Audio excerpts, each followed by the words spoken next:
So welcome all. This is week 5 tutorial for the course Introduction to Machine Learning taught by Professor Sudeshna Sarkar.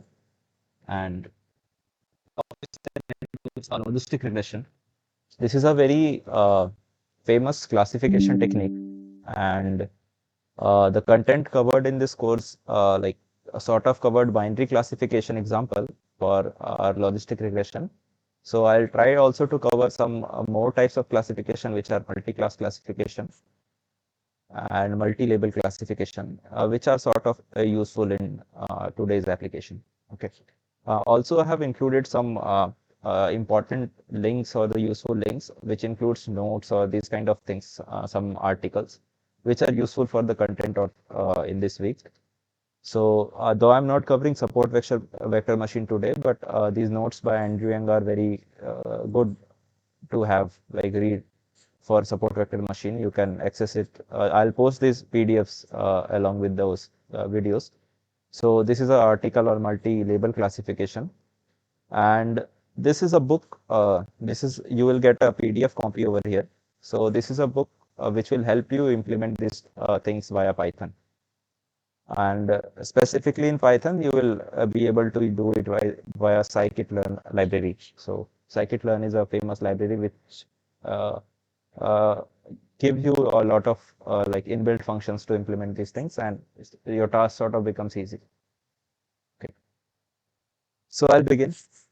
Like if you have any doubt, you can unmute yourself and ask, or you can even type it in the chat box. So what is logistic regression? Okay, so logistic regression is a classification algorithm. So you might have learned about linear regression in the first week or the second week. Okay, so it is something similar to that, but for the classification task. Okay, so what it tries to do is it tries to learn a linear boundary so that points on one side of the boundary is of one class. So classification, generally what classification has, we have to classify a point into some, let's say 1 and 0 class. This is something called as binary classification. Right now I'm talking about binary classification only. We'll extend our discussion to multi-class classification later on. So we want to learn a decision boundary so that on one side of it, there are only class 1 points. On the other side, we have class 0 points. So we want to learn such boundary, right? So like even if such boundary is not possible, let's say we have a point here, and let's say we had a point here, so that these points are not linearly separable. What we want to do is that we want to minimize some kind of loss, so that that loss is minimum for us. So classic linear, logistic regression is linear in nature. Okay, this is something to remember. And now what we have to do with this boundary, how do we learn this boundary? Let's come to that. So before diving deep, let me introduce you to a function called a logistic function or a sigmoid function. Okay, so it is defined by 1 divided by 1 plus e to the power minus z. This is sort of a very good function for our application. Why so? Let's see. So see here, this is the curve for your logistic function or the sigmoid function.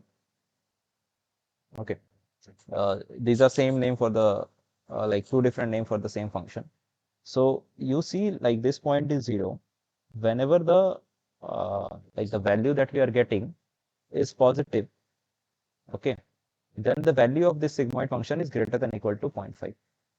Okay, when it is negative, it is less than equal to 0.5 and it is greater than 0. Okay, so this is something between 0 to 0.3 that we get, and here we get something between 0 to 1. So if you see, this sort of mimics something related to probability. So our probability also lies between 0 to 1, and 0.5 is sort of a boundary that we think in our mind. So if event is probability is 0.6, then it is more probable to happen than not to happen. So let's say probability of y is equal to 1 is 0.6 and probability of y is equal to 0 is 0.4, then this event is more natural, like probable to happen. Now let's get back to this figure for a while. we have this line, okay, let's say its equation is W transpose X is equal to 0.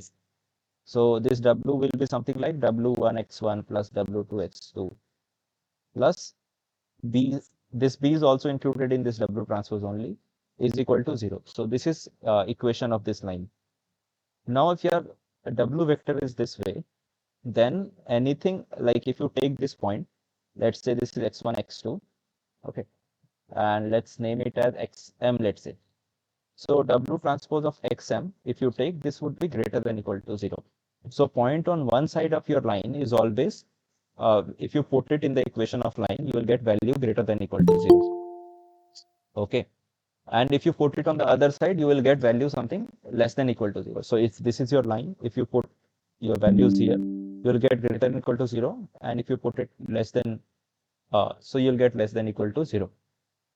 Now, you see, if you combine these two functions, if you compose your sigmoid function on top of it, so sigmoid of W transpose X over here, you will get it greater than equal to 0.5. And in this region, you will get something around like less than equal to 0.5.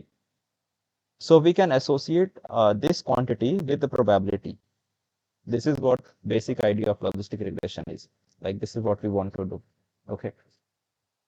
So what we can do, we can say that probability of y is equal to 1 given some x, and W is h of x. What is h of x? H of x is sigma of W transpose x. This is your sigmoid function composed over W transpose x. Okay. And so using this, we can define this probability of y equal to 0. This is 1 minus sigma of W transpose x. And if you look at this sigmoid function, one more thing to notice over here, this is 5. And for 5 only, this has got very close to 1. So it quickly goes to 1 and 0. So this is a good property of this. Okay. So this probabilities sort of becomes very quickly close to 1 and 0. Any doubts till now? Like what is the basic idea of logistic regression? If you have any doubts, you can say it. I'll move forward after that. At boundary surface, we are taking it as a probability of 1, right? Which boundary surface? WTX plus WTX equal to 0, that boundary surface. I mean, So this we are would give you like W transpose X as 0. Okay. Then if you put it into in sigma function, then you will get value of 0.5. And it is sort of natural. So let's say you have a point on this boundary equal surface. There should be equal probability of belonging to both the classes. but we write generally WTX plus B is greater than equal to 0, like you have written there, sigma WTX greater than 0 greater than equals to 0. So we use equality sign towards the higher probability. Uh, I didn't got your question. What I have written is, so if your point belongs to this region on the upper half of this line, then you will get WT transpose X greater than equal to 0. Okay, you have written this right hand side just through your Huh, arrow greater than equals to 0. So I huh, thought that was. huh. And on this side, you will get W transpose X less than equal to 0. Oh, So, both side is equality sign. Okay. it can be equal. So if you include this line, it will be equal to 0. If you don't include this line, you can get a strict inequality. That's sort of convention. And now if Okay. you compose it with your sigma function, you'll get probability less than 0.5. And over here, you'll get probability greater than 0.5. Now, if you this is your class 1, then you can define the probability as this. Okay. Okay. Now, so this was for one data point. We can combine these two things in a single formula like this. So what I have done is, like not I, but many people have done is, we raise it to the power y, and then we multiply it by 1 minus h of x to the power 1 minus y. See that if your probability of y is equal to 1, if you are like trying to find for y equal to 1, then this quantity becomes h of x. And the other one, because its power is raised to 0, it simply becomes 1.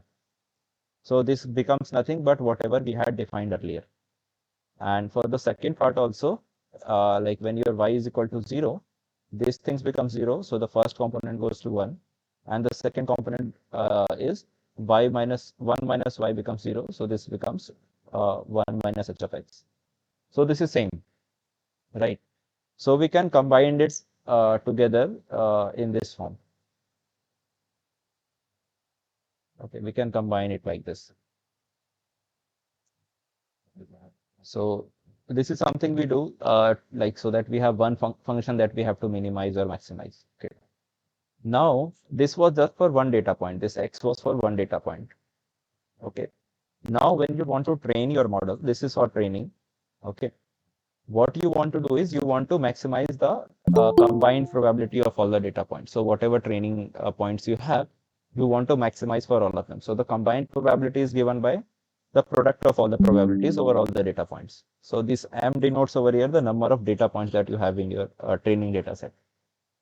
So I'm just taking this yi is, so your data points is of this form. Xi is your feature and yi is the corresponding label.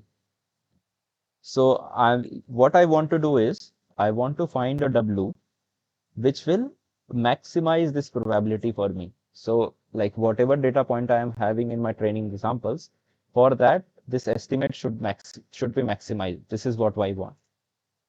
Okay. So I want to sort of maximize this. One more thing that I wanted to mention over here, which is useful in like a lot of algorithms and machine learning. So your number of training examples that you encounter in reality are in thousands. Okay, number of training examples are in thousands. Sometimes they also get to lakhs or even higher number of training examples. So few days back, I think this Meta, the earlier known as Facebook, they released a transformer model in which they had 15 billion parameters to train. So this number of training examples and parameters becomes very large in some applications. So if you look at this probability, this is between 0 to 1. So if you, let's say, multiply two numbers, let's say 0.5 and 0.5. So if you see, if you multiply 1,000 such numbers, so this number becomes very close to 0. Okay, so then it doesn't is not very useful to analyze these numbers or compare these numbers when they become very small. So when you're multiplying very large number of probabilities, like good option that you have is to take log of these quantities. So log is a increasing function, as you know. So like if W is maximizing this product, then it will also maximize the log of this product because this is an increasing function. Okay. So that's why I have taken log over here. So if, by a log, you know that this product can be split into sum, and then this sum of probabilities won't go very close to 0. Okay, this won't go very close to 0. That's why I have taken log over here. Now after taking log, I have splitted this to sum. Okay, so yeah, so then I have just rewritten the formula for this probability of I is equal to 1. This probability of I given xi and w that we just wrote over here, and I get something like this. Okay, I have just rearranged this thing and I got this quantity. Okay, now what we were doing is we wanted to maximize this quantity. If you want to maximize some f of x, one thing to notice is it is same as minimizing the negative of f of x. So if you want to minimize something, you should just take the negative of this thing. Now this expression that we have got over here is commonly known as cross entropy loss. And this is a very useful loss function. When you learn neural network probably in next module, you will praise that this cross entropy is very useful tool for classification tasks. Okay. So this is the loss function that you have to optimize for logistic regression. Okay, so I'll just sort of summarize what you do in logistic regression. Like if you want to implement logistic regression, you need not do anything. What you need to do is you define this loss function and you just minimize it to learn this parameter w. So this h of x has a parameter w in it. Okay, you just minimize this loss function to learn this parameter w, and your work will be done to learn a logistic regression function. Sorry, logistic regression function. This name logistic regression is sort of confusing. So logistic regression is not a regression thing. This is a classification algorithm. You just remember this. Okay. So now just to summarize, what we did is like we tried to learn a linear separator, okay, between the data points, and then we passed it through a sigmoid function so that we can learn the probability out of it, and then we maximize the product of this probability. So this is your basic idea behind logistic regression that we do. And if you want to include some sort of regularization to avoid overfitting, you can do that also. Okay. Anything that you have to ask? So this is a brief idea of logistic regression. We'll look at some more thing, then we'll move to the questions related to this that were asked in like previous year's assignment or those things. Any doubt in this? Okay. So one more thing is that right now we were learning just learn this linear class like sort of classifier. This will give you only linear classifier. If you want to learn a non-linear boundary, I think by now you all would know that what you have to do is you just have to include some features which are non-linear. Let's say your like original feature were x1, x2. Then you also include something called let's say x1 square, and next time we include x2 square plus x1. And using all these four features, when you learn a linear classifier in original space, this linear classifier would be a non-linear classifier. Okay. So like if you want to extend this to non-linear thing, you just include some more features which are actually not linear. Okay. So this is like sort of overview of what the logistic regression does. Now I'll come to two more kind of classification that I think is useful. Now, like if you remember, like whatever we did till now was for a binary classification. Okay. So we had two classes, which was 0 and 1. So let's say you have an example of hand digit recognition. So this is a very famous and sort of very old example, like that's where this neural network and those kind of things began to solve this problem. So hand digit recognition. Okay. So let's say I have written something over here. You want a computer program to tell you what this digit is. Okay, this is your problem at hand. So how do you design such kind of classifier? So over here, if you look at the number of classes that you can have is 10. So you can choose anything between 0 to 9. So there is 10 classes that you have to classify your data into. So if you look at this example, here we had only two data sets, data classes, like either this or this. But now you have 10 different classes to choose from. How do you tackle these kind of problems? This comes under something called multi-class classification. Okay. So another example is if you want have image of some animals, you want to predict what animal it is. So animal is not just two animals, like if it is, it's not just cat and dog. It can be lion also or other animals also. So I'm just giving you one of the approaches that can be taken because I'm just mentioning this because this can be built on top of logistic regression. Okay. Other thing, I think when this neural networks is discussed a bit, then you will see many more approaches to do this kind of thing. Okay. So one is like now I'll just pick the example for this hand recognition. Okay. Now, yeah. So you have 10 classes. Okay.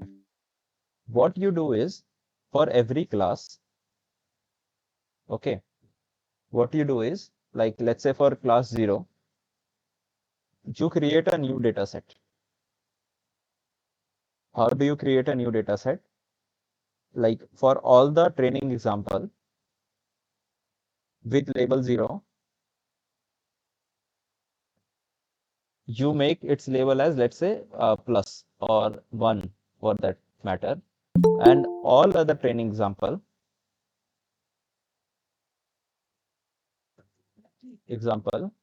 what you do is you make its label as minus or 0. So now you have one like a new data set that you have created by relabeling your data points. Okay. Now you train this thing using this new thing. What it will do for you is it will help you know whether this digit that you have got is 0 or not. Okay. So it can help you. Now this thing is reduced to a binary cast, like it is plus 1 and 0 label. So plus for 0, and for 1, 2, 3, 4, whatever other things you have assigned that label to be 0. Now using this, you can know whether that number is 0 or not. Now similarly, you train another model, you sort of create another data set for like digit 1. Okay. And then you train for this also. And similarly, you can train for this 2, 3, okay, and so on. So you get 10 of your models now. You have trained 10 models. Now, when you have to do prediction during prediction or testing, okay, what you do is you estimate this probability. So when you would be getting this probabilities at the end, for every class you get the probability. And so so you trained a model for 0, you trained a model for 1, 2. Okay, let's say there are 3 digits only. Now you got some probability for this. Let's say you got 0.6, that it is saying that with 0.6 probability it is 0. Okay. It is saying with 0.8 probability that it is 1. It is saying with 0.2 probability that it is 2. So you then pick its label as 1. So this technique is called as 1 versus rest approach. So you train one logistic regression model for every of the like classes, and at the end you choose a class for which you are getting the highest prediction values. Any doubt with this one versus rest approach? Can you just share again? Like, I followed the point that you said that for each class from 0 to 9, that is for 10 classes, we create 10 different models Mhm. in binary format. Whether, I mean, if the class label matches the given data point, we make it as plus. If it does not, we make it as minus. Right. Right. So you have So, got now, do just you complete first. I was asking, what do we do? I couldn't follow after that. Okay. See, now your training phase is complete over here. Okay, you have got your models, so your training phase is complete. Now we have to do the testing. Okay. Now, if you look at the logistic regression, what you have done is you have learned a W during the training. So for W0, you learn some W0. Now using this W0, you can find, let's say your XJ is your test example. Okay, test example. Now, when you got the model for 0, you got some W0. Okay. Now using this W0, you can find W0 XJ. So what this would give you is some probability. So this value will be between 0 to 1. Okay. So let's say that value is 0.6. Okay. Now for 1 also you got some 1 W1. So you again calculate with respect to that W, what's its value. Let's say you got something as 0.8. You can get any other value also. And now for 2 also you got something. So for all the classes you will get some values. Now pick the class which has maximum probability. Okay. So that would be your label class. Generally, you will get only one of them greater than or equal to 0.5, and rest of them would be below 0.5, but you can get one or two outliers that is near to 0.5, so something like 0.55, those kind of things. So pick which has highest probability. So that would be your class for your test sample. Is it now clear? Got it. Yes, thank you. Suppose if two classes are having same equal probability, then to which class does input will belong? So, like during the test time, if both the classes are having same probability, then you will have to like decide upon one, let's say randomly. So you don't have any choice then. Your model is giving same probability for both, then you just toss a coin and decide which one to predict. So then you don't have any choice. Okay. You have to go for one But randomly. Generally, that won't happen because if you have good training examples, you won't occur into a situation where they will give same probabilities. Somebody was Okay. trying to say something. we are using sigmoid function, so we'll Mhm. get probability as one. If we get probability as pointed, it will be directed towards one, right? Right. You said earlier that whatever point greater than 0.5, we'll be converting them as one. So we I will was not saying that be. it will be quickly converted to one. So if you look at the graph, so it is very quickly getting converted to one, but still we will get some, you can get somewhere over here, right? Oh, okay, okay. 0.8, 0.9. Yeah. Okay, got it.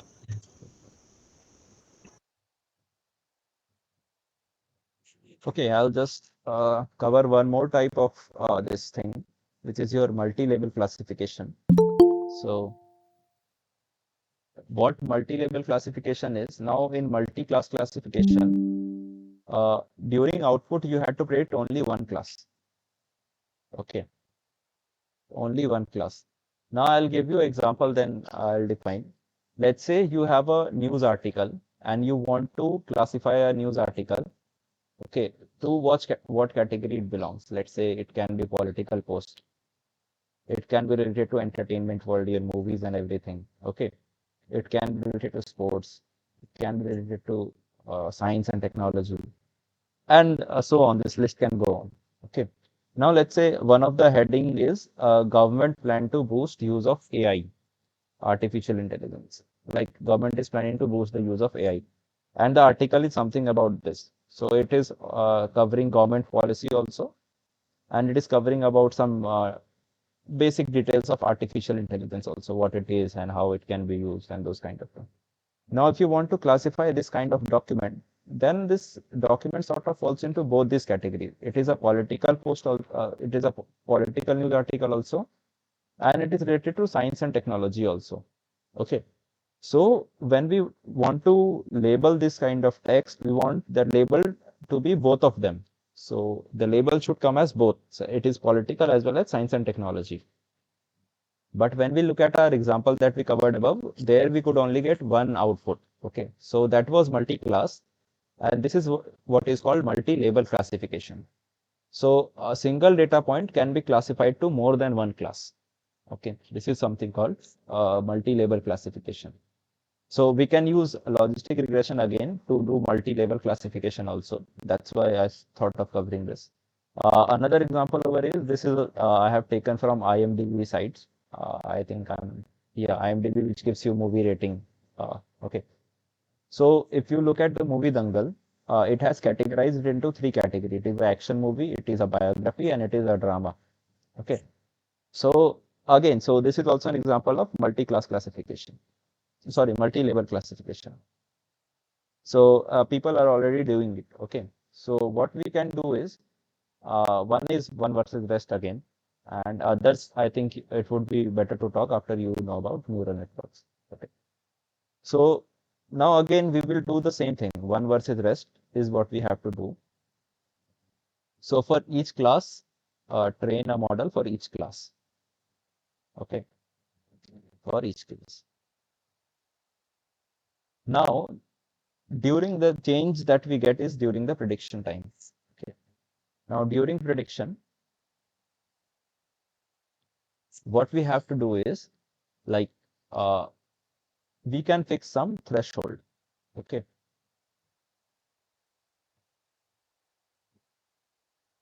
So as I mentioned in the above example, for class 1 you will get some probability. Let's say it's 0.95. For class 2 you'll get something like, let's say, 0.1. It is not relevant. It is 0.88, something like this.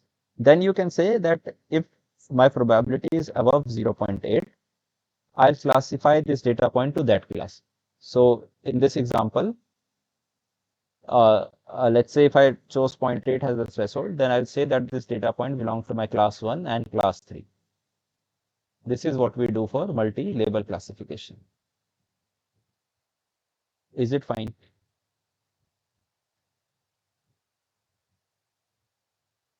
Any doubts related to this multi-label classification?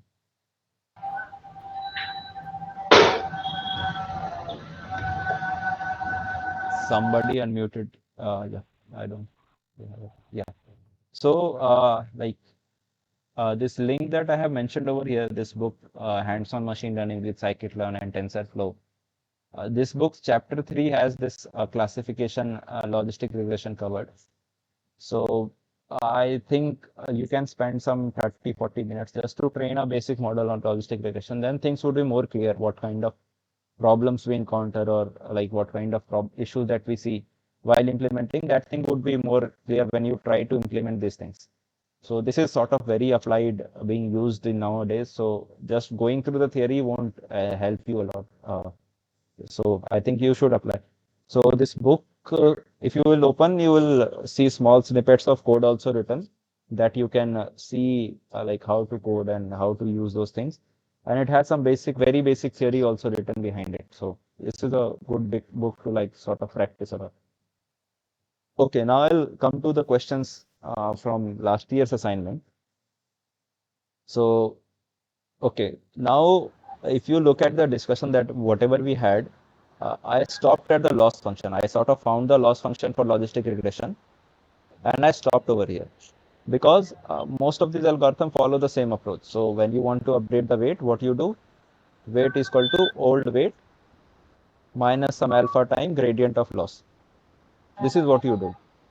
So del by del W with respect to this weight. Let's say this is some W, some node.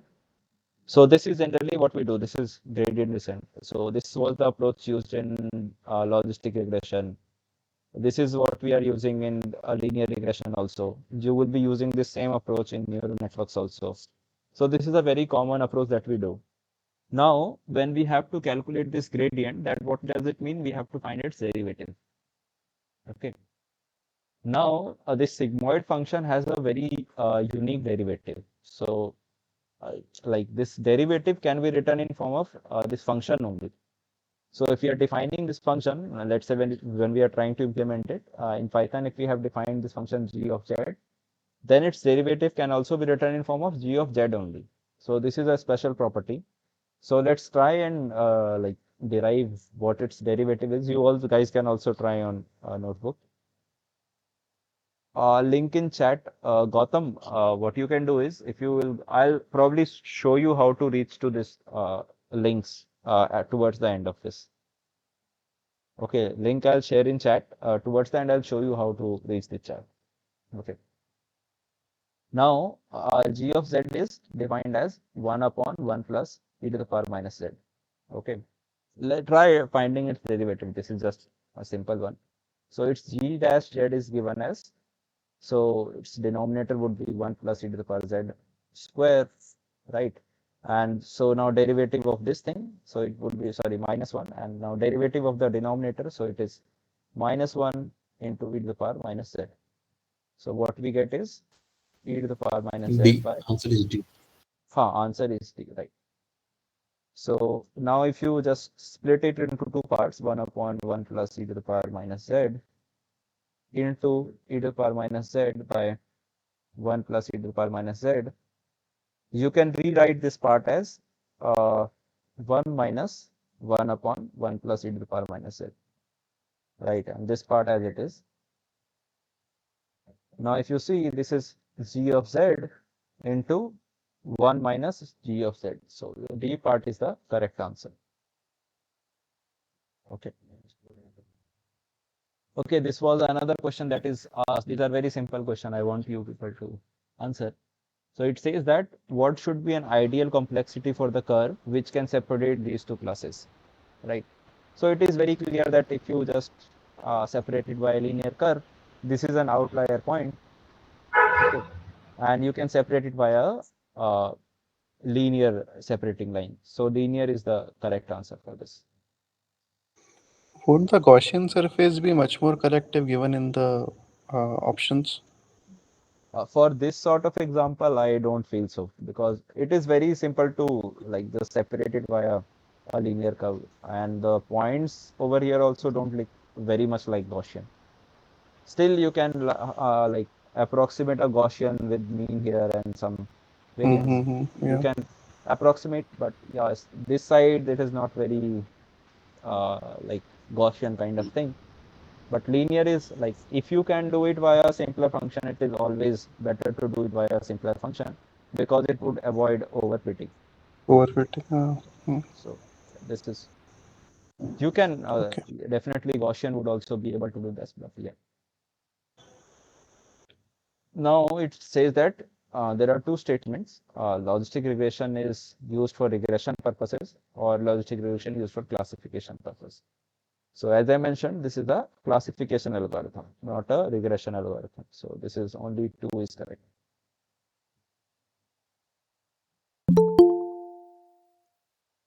Okay. Now, yeah. So which of the following methods do we use to find the best fit line in logistic regression? So what we try to do is we try to maximize the product of yi given x comma w. So this term over here is the likelihood. So we are trying to find the maximum likelihood, like w, which will maximize our likelihood. So this logistic regression is a maximum likelihood method. It uses maximum likelihood method to estimate our w. Okay. So this is one of the question. Okay, this question is sort of motivating why we need non-linear curves and those kind of things. Let's look at this question. This was not from NPTEL's example. I picked it from somewhere else. So it says that let's say there are two classes, plus and minus, and something like that. It is asking that whether a logistic regression classifier that just uses x1 and x2. So just using x1 and x2 means that it would be a linear separator. We are not using any transformation for this. So can perfectly classify the example in following figure. So what do you guys think? It can classify or not?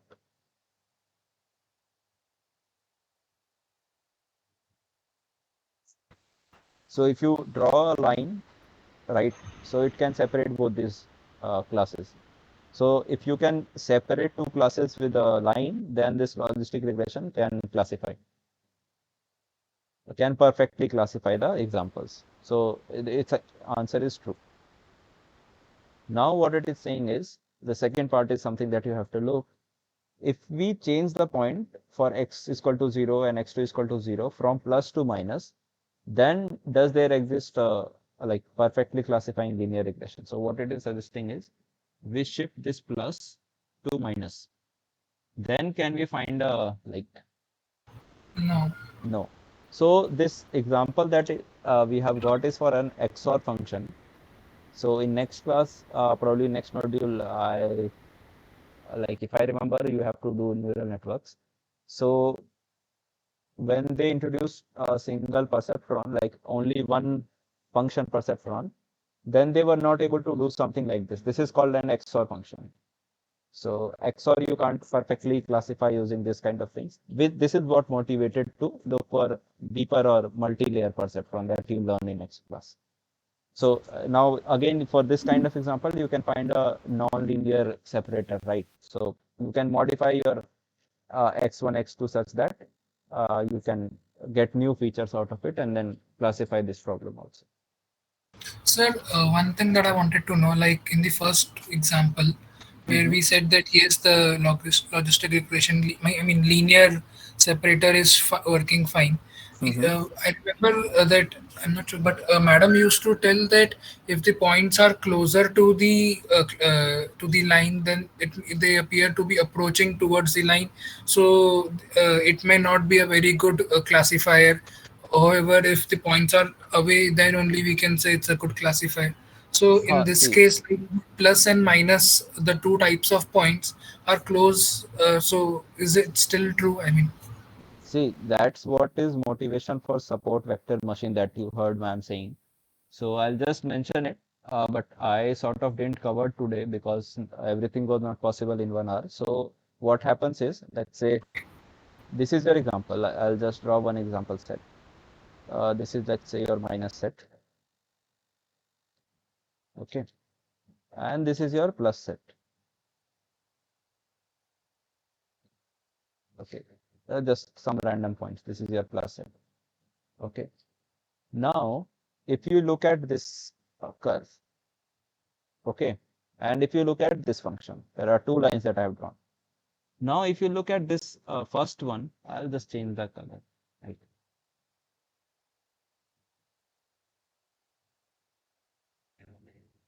If you look at this distance, this is very small.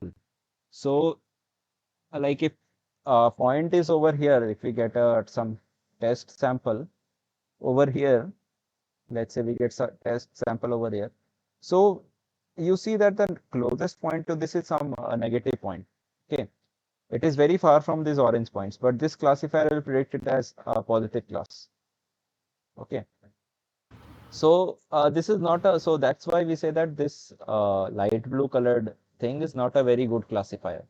So in SVM, what we try to do is we try to maximize the distance from the closest point. This is what we try to do in SVM. Okay. understood. Okay. And but SVM also has a disadvantage that I personally feel is like if you will look at the this classifier that we get in SVM, it's dependent just upon these support vectors or this closest point, and it does not use these data points. So you can discard these data points and you will be fine with them. So which I think is sort of wasting the important data that we have. So that's why I personally prefer logistic regression more than SVM. Fine. Okay. Thank you, Hello, sir. sir. Huh. Actually, sir, Hello. I have a doubt in it. In logistic regression, we have two classes, such as 0 and 1. So, I have not understood the concept of multi-label classification because there is only two class. So, how can we label in? How can we convert that label in multi-label classification? I'm little bit confused in it. Okay, I'll explain that again. Just let me finish this question, last one, and I'll explain that again. Okay. So this is a question. This is related to that one versus all only. So it says that suppose you are dealing with three class classification problem to train a SVM model. So rather than logistic regression, you can also look for an SVM model. Okay. And you are using one versus all method.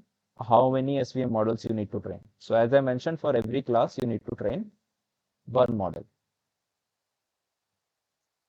Okay. So this answer would be 3 over here. Before getting to your question, I'll just do one more thing. Like you guys were asking for the link, I'll just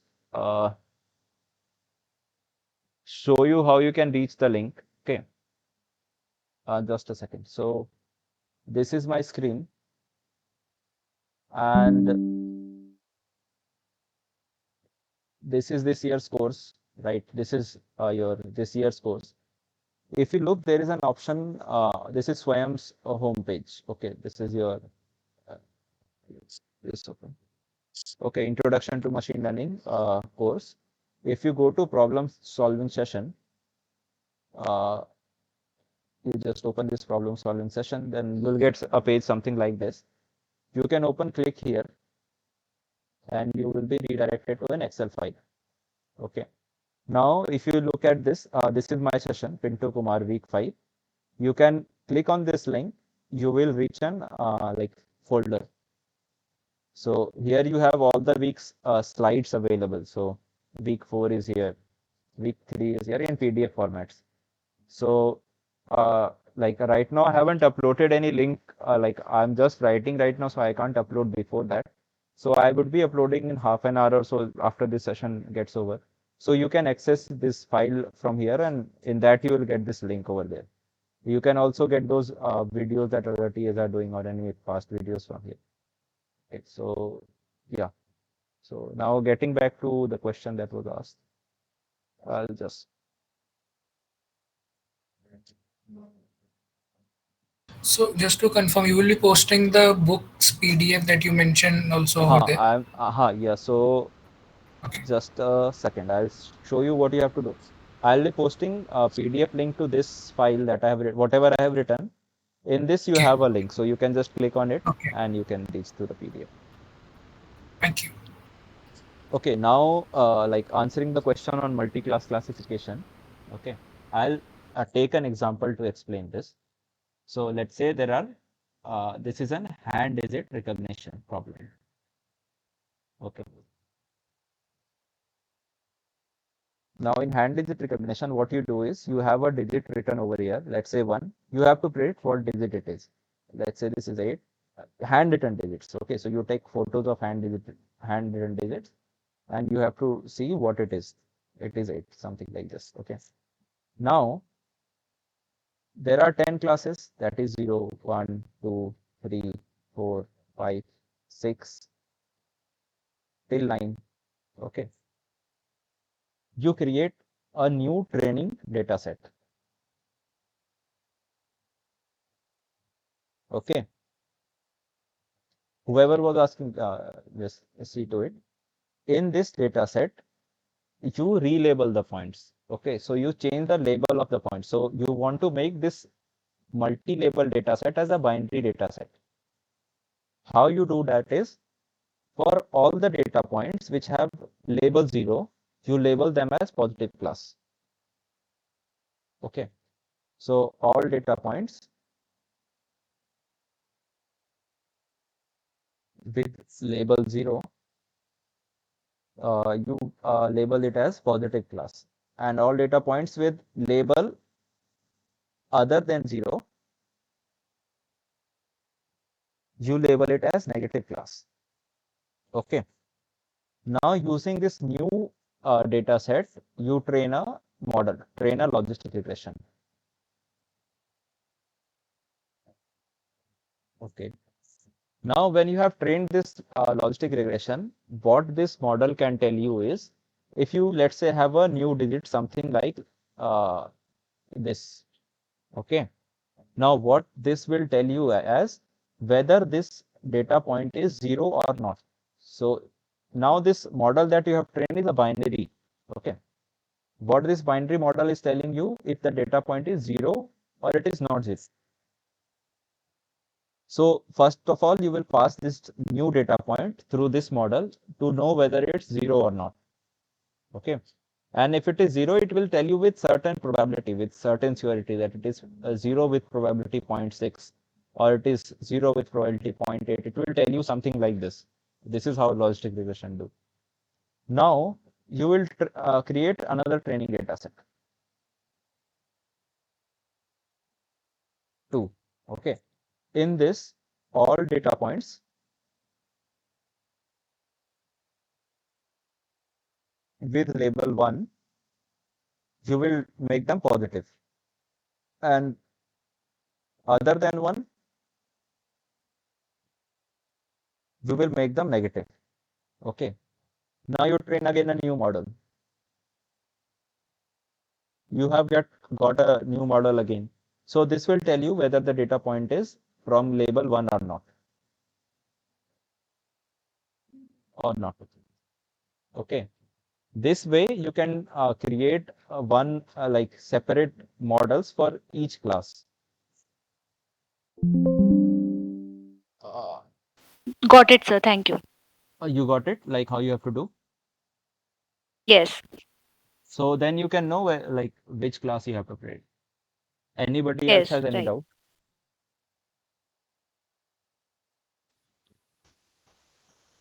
So while we rearrange for Lagrangian, then I mean in dual formulation we use max and min, both the things. Maximum I understood because we need to separate 2 points as much as possible so that our confidence is high. But why minimum? That's that I did not understand.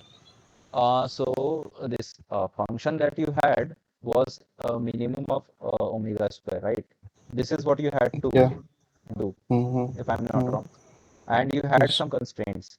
So when you Mm. were converting it to your Lagrangian, so this minimum I exactly don't remember, but this just a second.